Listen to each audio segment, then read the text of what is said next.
A few moments later.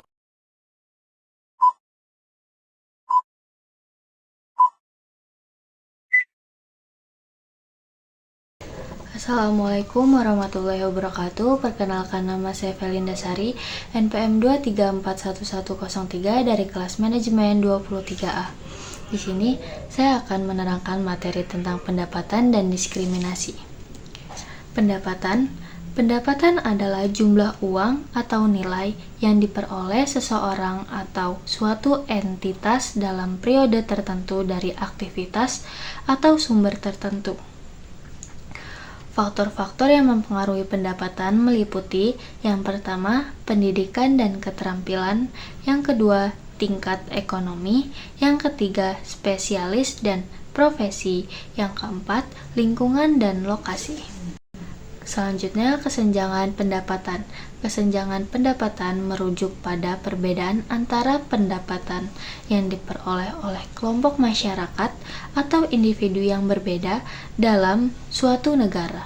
Hal ini sering diukur menggunakan indikator seperti yang mengukur distribusi pendapatan di suatu populasi.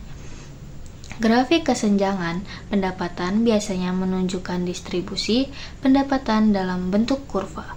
Kesenjangan pendapatan bisa terlihat antara berbagai kelompok, seperti antara kaya dan miskin, antara wilayah perkotaan dan pedesaan, antara kelompok etnis, atau antara kelompok yang tingkat pendidikan yang berbeda. Diskriminasi dalam pendapatan dapat disebabkan oleh berbagai faktor yang meliputi yang pertama, jenis kelamin, yang kedua, ras dan etnis, yang tiga, pendidikan dan kesempatan, yang keempat, agama, yang kelima, diskriminasi sistemik, yang keenam, perbedaan lokasi geografis, yang ketujuh, diskriminasi struktural. Dampak diskriminasi terhadap pendapatan, yang pertama, dampak sosial, yaitu pembatasan akses, pemecahan komunitas, dan kesenjangan sosial. Yang kedua, dampak ekonomi. Yang pertama, kemiskinan dan kesenjangan. Yang kedua, keterbatasan penciptaan kekayaan. Yang ketiga, penurunan produktivitas.